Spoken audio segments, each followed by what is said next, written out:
మణి అన్నపురెడ్డి, శివ అన్నపురెడ్డి. మణి అన్నపురెడ్డి, శివ అన్నపురెడ్డి.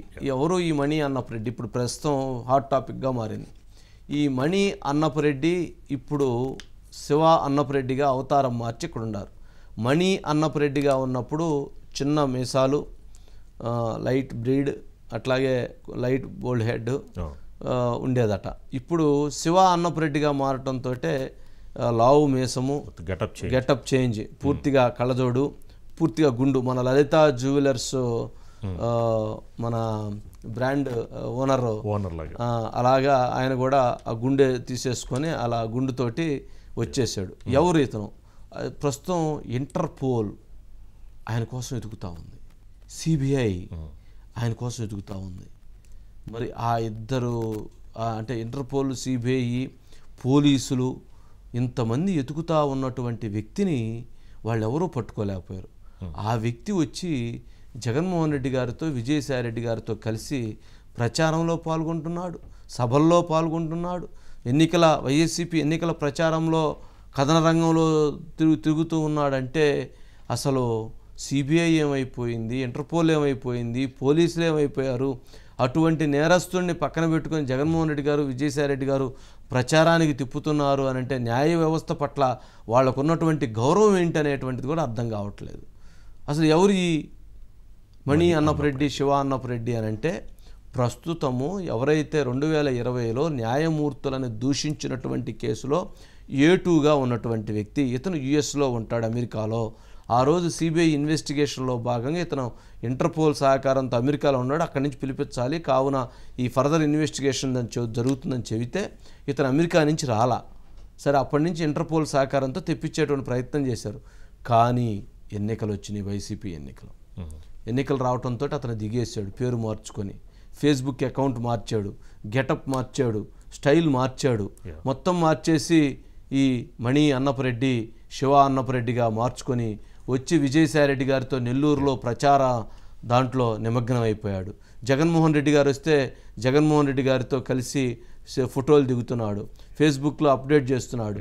అంటే ఒక క్రిమినల్, ఎవరైతే న్యాయమూర్తులను దూషించినటువంటి వ్యక్తి, కేసులో ఆరోపణలు ఎదుర్కొంటున్నటువంటి వ్యక్తి వచ్చి ముఖ్యమంత్రి గారితో ఫోటో దిగి విజయసాయి రెడ్డి గారితో ప్రచారంలో పాల్గొంటుంటే ఏదైతే ఆ సిద్ధం సభా వేదిక మీద అతను మొత్తం అతనే నడిపిస్తూ ఉంటే మరి పోలీసులు పట్టుకోవాలి కదా, పోలీసులకి వైసీపీ పార్టీ వాళ్ళు ఆ సమాచారం ఇవ్వాలి కదా, లేక సిబిఐ పట్టుకోవాలి కదా, ఇంటర్పోల్ రంగంలో దిగాలి కదా.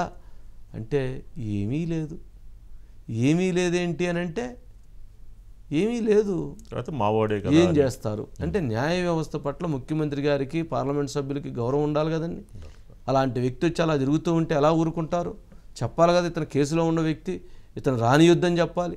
లేదా బాధ్యత కలిగినటువంటి ముఖ్యమంత్రి గారు పోలీసులకు సమాచారం ఇవ్వాలి, ఇతని మీద కేసులు ఉండే ఇతను ఎలా రానిచ్చారని చెప్పాలి. అలాంటిది అంటే ముఖ్యమంత్రి గారికి న్యాయ వ్యవస్థ పట్ల సరైనటువంటి బాధ్యత లేదనేటువంటి దానికి 5 సంవత్సరాల్లో ఒక్కసారి కేసుకు అటెండ్ అవ్వటం, ఈ కేసుల విషయాల్లో సరైనటువంటి అటెండ్ కాకపోవటం, ఇవన్నీ చాలా ఉన్నాయి. మరి అట్లాగే వారి కింద ఉన్నటువంటి వారికి కూడా అదే బాధ్యతలు ఉన్నాయి అనిపించేటువంటి అనుమానాలు కలుగుతూ ఉన్నాయి. సురేష్ గారు ఏదైనా కానీ ఈ కేసు అతను February 14th ఏపీకి వచ్చేసాడంట. 6th నుంచి అతను నెల్లూరులో ప్రచారంలో పాల్గొంటున్నారు. ఇతను ఏదో యుఎస్ఏ కన్వీనర్గా కూడా ఉండారట. ఇది వివి లక్ష్మీనారాయణ గారు ఆయన దీని మీద కేసు వేయటం చాలా గట్టిగా ఈయన ఫైట్ చేశారండి. సురేష్ గారు ఏందండి?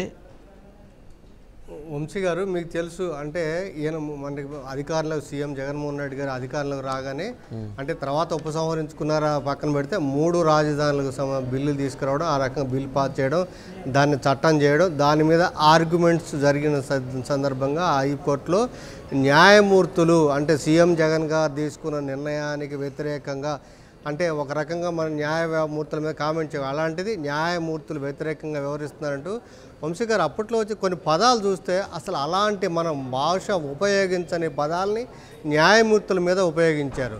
సో దాని మీదనే న్యాయమూర్తులకు సంబంధించి చాలా అసలు ఆ రిజిస్ట్రార్ స్వయంగా రిజిస్ట్రారు రంగంలో దిగి ఆ రకంగా కోర్టు దృష్టికి తీసుకెళ్ళి ఇగో వీళ్ళు పలానా వాళ్ళు ఈ రకంగా చేస్తున్నారని చెప్తే సో దాని మీద కోర్టు పరంగా సుమోటోగా తీసుకొని కోర్టు పరంగా విచారణ జరిపి కొంతమందిని చర్యలను తప్పుబట్టి ఆ రకంగా మీరు చర్యలు తీసుకోవాలని చెప్పి స్పష్టంగా సిబిఐ కూడా అప్పట్లో స్పష్టంగా సిబిఐ కూడా ఆదేశాలు జారీ చేశారు. కానీ ఆ సిబిఐ మీరు అన్నట్టుగా ఇప్పుడు అన్నపరెడ్డి గారు ఇప్పుడు ప్రత్యక్షం అయ్యారని చెప్పి మనం ఇవాళ చూసాం. అన్నపరెడ్డి గారు ఇలాంటి వాళ్ళ గురించి ఇంకా అంటే ఒక రకంగా వదిలేశారని మనం చెప్పొచ్చు. అయితే ఇటీవల చంద్రబాబు నాయుడు గారికి సంబంధించి ఆయనకి జైలు శిక్ష పడటం, దాని మీద హైకోర్టు ఆంధ్రప్రదేశ్ హైకోర్టు ఆయన వేసిన పిటిషన్ని ఛాలెంజ్ చేస్తూ దాఖలు చేసిన పిటిషన్ కొట్టివేసిన నేపథ్యంలో ప్రభుత్వమే న్యాయమూర్తుల్ని కొంతమంది దూషిస్తున్నారు ఆ రకంగా అని చెప్పి గోరంట్ల బుచ్చయ్య చౌదరి అలాంటి వాళ్ళు కూడా అందులో పెట్టి ఆ రకంగా చేశారు. కానీ అక్కడ ప్రభుత్వం అంటే ప్రభుత్వం అనకపోయినా వైకాపా అండదండలతోటే ఒక రకంగా అంటే ప్రత్యక్షంగా వాళ్ళ దానికి సంబంధించిన అన్ని కూడా చూస్తే కీలకంగా చూస్తే అన్ని విషయాలు చూస్తే ఆ రోజు కోర్టుకు చేసిన దాన్ని బట్టి మనం చూడొచ్చు. వంశీ గారు. రైట్ సురేష్ గారు, థ్యాంక్ యూ అండి. Thank you.